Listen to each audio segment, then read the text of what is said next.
नमस्कार दोस्तों। एक दर्द भरी कहानी। जब मैं रात को घर पहुंचा तो मेरी पत्नी ने खाना लगाया। मैंने उसका हाथ अपने हाथों में लिया और कहा, मुझे तुमसे कुछ ज़रूरी बात करना है। वो शांत बैठकर खाना खा रही थी। उसकी आंखों में कुछ दर्द सा साफ नज़र आ रहा था। अचानक मुझे नहीं पता कैसे कहूँ, मगर मुझे उसे बताना ही था। मैंने बड़ी शांति से कहा, मुझे तलाक चाहिए। लगा जैसे उसे मेरे शब्दों से कुछ फर्क नहीं पड़ा, बल्कि उसने मुझसे पूछा, क्यों तलाक चाहिए। मैंने उसके सवालों को अनसुना किया तो उसे गुस्सा आ गया। उसने चम्मच उठाकर फेंक दिया और जोर से चिल्लाई, तुम इंसान नहीं हो। उस रात हमने एक दूसरे से बात नहीं की। वो रो रही थी। मुझे पता था कि वो जानना चाहती थी कि आखिर ऐसा क्या हुआ जो हमारा रिश्ता टूटने की कगार पर आ गया। पर मेरे लिए उसके सवालों का जवाब दे पाना नामुमकिन था। मैं अब किसी और से प्यार करने लगा हूँ।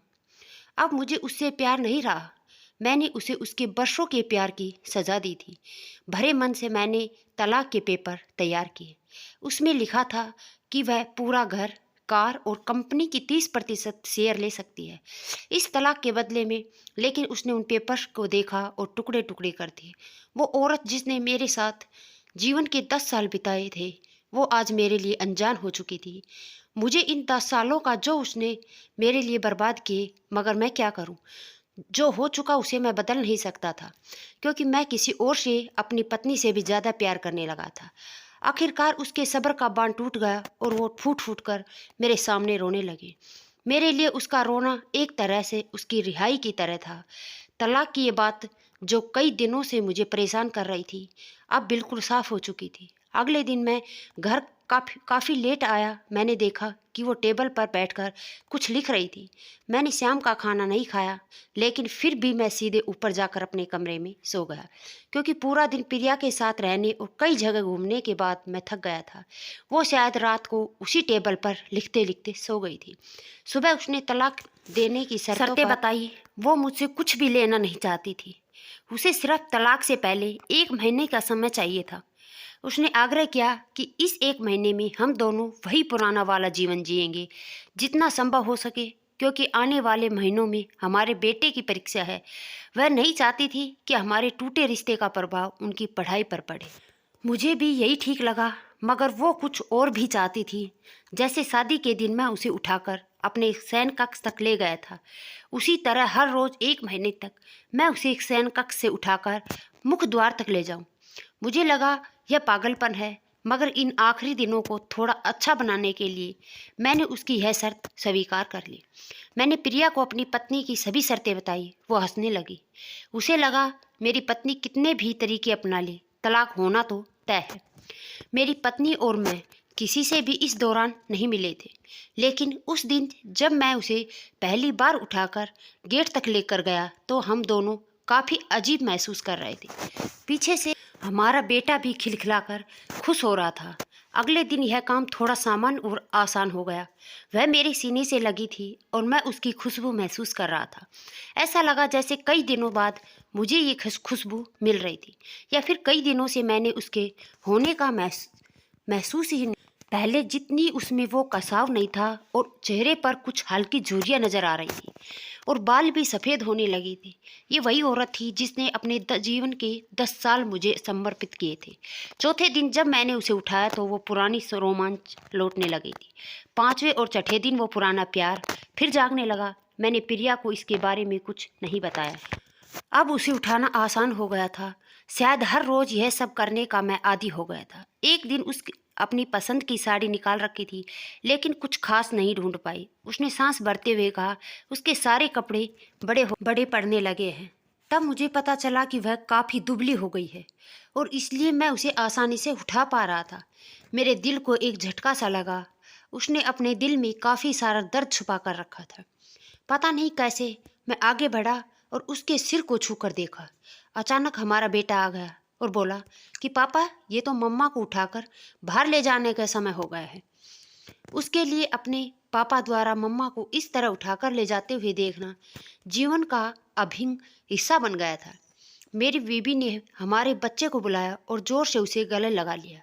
मैंने अपना चेहरा दूसरी तरफ कर लिया। मुझे लगा कहीं मैं अपना निर्णय न बदल दूं।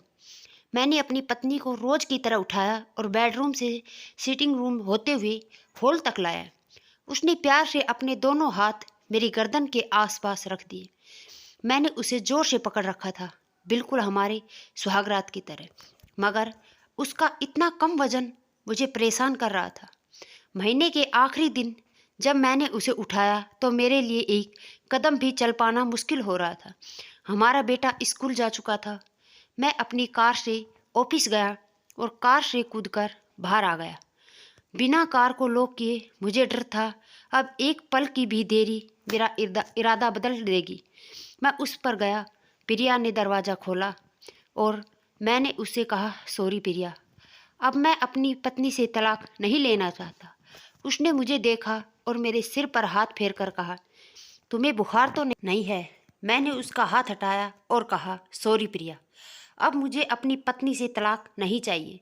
हमारी शादीशुदा जिंदगी शायद हम दोनों के ध्यान न देने की वजह से बोरिंग हो गई थी, लेकिन इसका मतलब यह कतई नहीं कि हम एक दूसरे से प्यार नहीं करते।